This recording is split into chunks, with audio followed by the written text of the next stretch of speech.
So ngayon ang gagawin namin ni Mateo ay mag-harvest kami ng tawag doon green beans or bagyo beans. Ayan. O sige na. Okay. Okay, come on. Go ahead, the big one. Get the big one, not the small one. This one? Yeah. Hold it. We need to cook this one. I don't see no big ones. Oh, there's a lot of big one in front of you. Oh yeah. Oh my goodness, I cut it. So nakita nyo yan, ang daming bunga. So harvestin natin. Ayan. Ang daming bunga, nakakatuwa. At lulutuin ko ito, lagyan natin ng I guess this one's big already and healthy. Which one? This one? It's right there, oh. Don't worry. Come on, we're gonna hurry down here. It's very hot. Mga nanay, it's very hot today. Sus, Ginoo. 97 degrees. How many? 97 degrees It's probably. 97 degrees again. Yesterday is 99 degrees, down to 97 degrees. I'm hoping. Probably 98. But today, mga nanay, no kidding talaga. I'm kidding, it's probably 98 degrees. Okay, can you move down there? Can you move? Move. I'm trying to cut this bean. Okay, can you move? Because we're going to hurry because it's hot down here, baby. You know? Okay, move down there. I said move.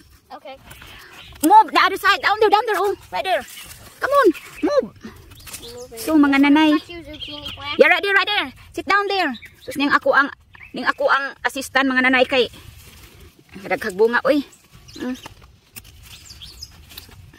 Assistant ako kay hinay man kanya akong assistant. Mahadlok man mugunit tay katul daw. Nya kay uban-uban man. It's like you're cutting durian. No, this one needs assistance. Durian. Like you know how the big durian. Napunta man siya sa This durian. one's where they throw down the durian plant. Yes. But So, not the plant, the fruit. araw-arawin talaga ito pag-harvest mga nanay kay. Ah! It's so itchy on me. Oh, see? Can you, if you wanna stop, go ahead. Go down there and sit down. I'm already sweating. Okay, ay, wala na. Ni-give up akong anak. Okay, go. Ala. It's okay. Go ahead, son. Go ahead. Wala na, ni-give up akong anak mga nanay. Ang iyang gunting gibiyaan. Kay parting inita. Ang akong agtang na inita na. Kay butangan na to ni Og. Sa maibutang na to ani mga nanay. Green beans man ni siya. So lamit ni siya mga nanay kay kuan man ni siya. Organic green beans. Nya og ma-harvest gyapon ni siya. Hindi naman karamihan talaga ang aking mga green beans, pero healthy talaga siya. Mabilis lang magtanim ng ganito. Kasi tawag doon. Ayan. Healthy. Mabilis lang magtanim ng ganito, mabilis mabuhay. Yeah. Ayan oh. Grabe gipaningot na ko mga nanay. Uy, grabe jung sakita sa init. Ang akong tinanom nga kamuti kay nalaos, uy. Nalaos siya. Pero ang bunga sa ako ang green beans is very pretty. Unang harvest natin to, no? Harvest of green beans. Or bagyo beans. Green beans kasi ang tawag nila dito. Kaya, ayan. So, araw-arawin ito mag-harvest. Lagyan ko ito ng, hindi natin ito anuhin. Kailangan talaga ay lutuin, no? Kay kusog mo kaon ang Amerikano aning green beans. So ito pa dito mga nanay oh. O diba? Ang daming bunga. Mateo, are you okay? Nainitan na yung anak ko mga nanay. Ayaw kasi niyang maiwan doon sa loob ng bahay. Ayaw niyang mag-isa. So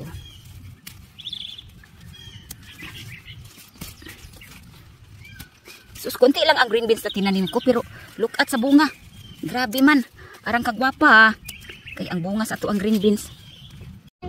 So, ha? How many did we harvest? Hold on, son. That's a lot. Hold on. So, ayan. Pasok na tayo kay grabe kainit ito eh. Ipaningot na ako ang bugan. Agoy! Natuslo pag ko sa buko. Sus! Naburning na daw siya. Mas maayo man po ito nga ipaningot ko, pero namagukoy anak na nagkuyog-kuyog mga nanay. Magkuan-kuan man siya sa kuha. Sunod-sunod. Okay, open, mami! Ah, goodness! Itong anak ko. Wala talaga itong mga bata na to. Okay, hot. Reklamo ka ng reklamo dyan. Okay, close the door. It's nice down here inside the house. Kay aircon man. Agoy, namula ang akong aping. Okay, namula akong aping. Gwapa na gyud ay ko ani. Joke lang mga nanay. So ito yung harvest natin. No, preskong-presko talaga. Ayan, gwafang-gwafa gyud mga nanay. Wa jay daot. You know? So hugasan ko ito at sus nag-request pa gyud siya nga ipa-turn on ang aming fan. Kay yung ceiling fan mga nanay.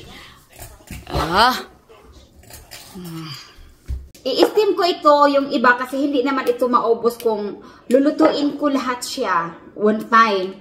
Di maubos. So, ang gagawin ko nito i-steam at palamigin at ilagay sa freezer. So, kita niyo mga nanay, naka-harvest na ako ng aking tinatanim.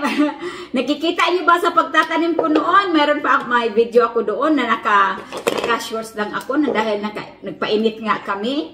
So, kailan lang yun, di ba? O kita niyo ngayon, naka-harvest na ako. Pag magsipag talaga tayo mga nanay, ay, mayroon talaga tayong aanihin. Tingnan niyo ako, may inaani na ang nanay Jane.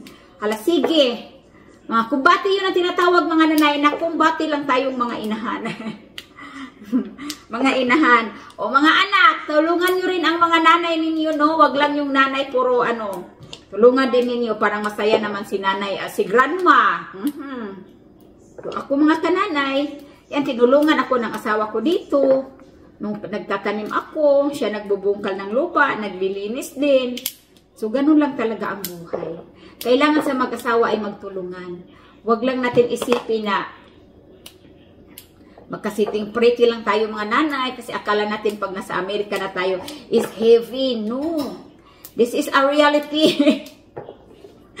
Aguroy! Mga nanay, presko ito at organic ang ano ni Nanay Jen.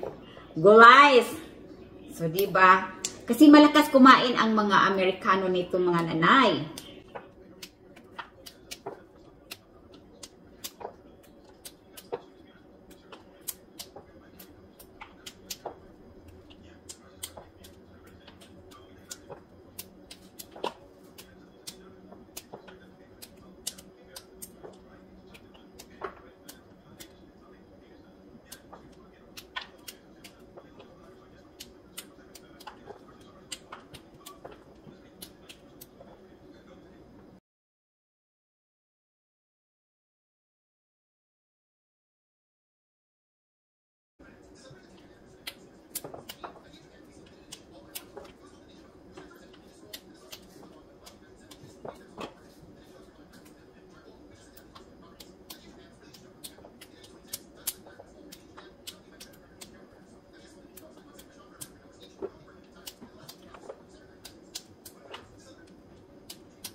So, ito na, dalawang serving na ito para sa amin, tatlo ni Matthew at Daddy Tim. Dalawang serving na ito na, ilaga ko ito, tapos palamigin at ilagay sa freezer, no? Ayan po. So, ngayon, nakapag-ipon na naman ako ng aking green beans or Baguio beans. So, ito na, ilagay ko siya sa kaldero, kasi i-steam nga, no? At lalagyan ko siya ng tubig. Ayan. At isalang natin dito. Tapos, of course, takpan rin natin. Ayan.